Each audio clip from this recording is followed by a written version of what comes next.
Les amis, le rythme avec lequel les gens meurent tout d'un coup, de manière brusque, devient très alarmant.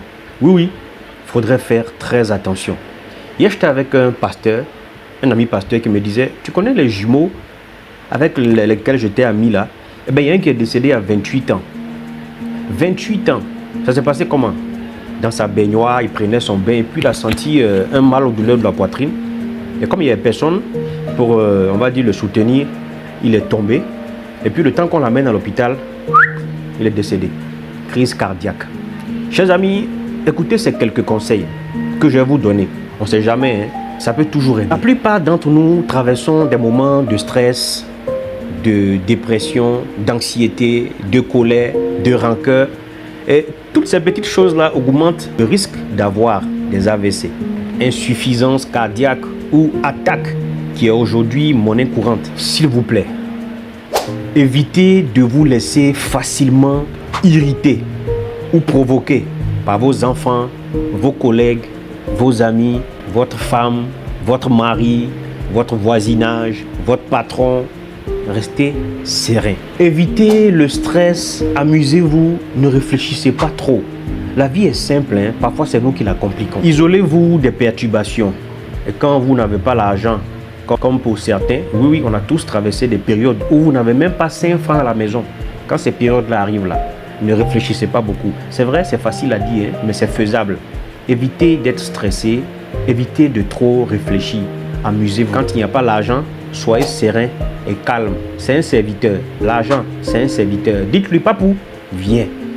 S'il ne vient pas aujourd'hui, il sera là demain. Mais n'agissez pas comme si c'est le maître, c'est lui qui vous commande. Non, non, soyez serein. L'argent est un serviteur. Un serviteur n'a pas de mots à dire. C'est vrai, il ne vient pas tout de suite, mais il va venir te servir. Laissez-le prendre son temps. Il viendra vers vous. Évitez les discussions.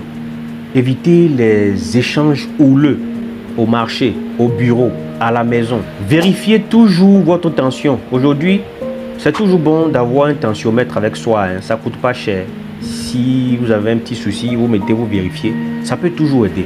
Prenez vos médicaments. Je connais une femme qui ne voulait pas prendre ses médicaments. Soit disant, je vais guérir seul. Je vais guérir seul. On lui a dit, madame, vous savez quoi? Vos enfants vous aiment bien. On sait que vous les aimez aussi. Le médicament qu'on vous demande de prendre chaque matin, là, c'est pour votre bien. Si vous voulez voir vos enfants grandir, prenez ce médicament-là. Vous allez durer sur la terre. Mais si vous ne prenez pas, ça voudra dire que vous voulez mourir. Elle a choisi de vivre. Donc elle prend ses médicaments. Suivez les instructions de votre médecin et faites des exercices. Allez-y courir, marchez chaque soir, allez-y à la natation, allez-y faire de la gym. Ça entretient la forme et ça chasse l'AVC. Et on vous dit aussi, on ne cessera pas de vous répéter, allez-y voir immédiatement votre médecin quand vous sentez un changement dans votre corps. Un mal bizarre à la poitrine, quelque part. Appelez votre médecin, expliquez-lui et restez en paix. Ne cherchez pas à vous discuter ou à vous bagarrer avec quelqu'un. Des gens ont piqué des crises juste après un échange téléphonique. Oui, allô, oui, pourquoi machin, oh, mon argent tombe. Il raccroche, il tombe. Évitez les discussions, évitez les situations colériques. Restez en vie pour vous-même. Mais restez aussi en vie pour votre famille. Restez en vie pour vos enfants. Restez en vie pour votre lendemain qui sera sûrement plus glorieux qu'aujourd'hui. Mais restez en vie aussi pour moi, on ne sait jamais. Peut-être que demain vous allez m'aider à fleurir mes activités. Vous allez m'aider à faire grandir mon activité, mes business. Restez en vie. La vie vaut mieux que tout. Ne mourrez pas avant l'heure. C'est comme si vous précipitez votre mort. Non, non, tu n'as pas encore fini. Reste en vie, tout ira bien pour le meilleur. Pourquoi tu veux mourir si tôt?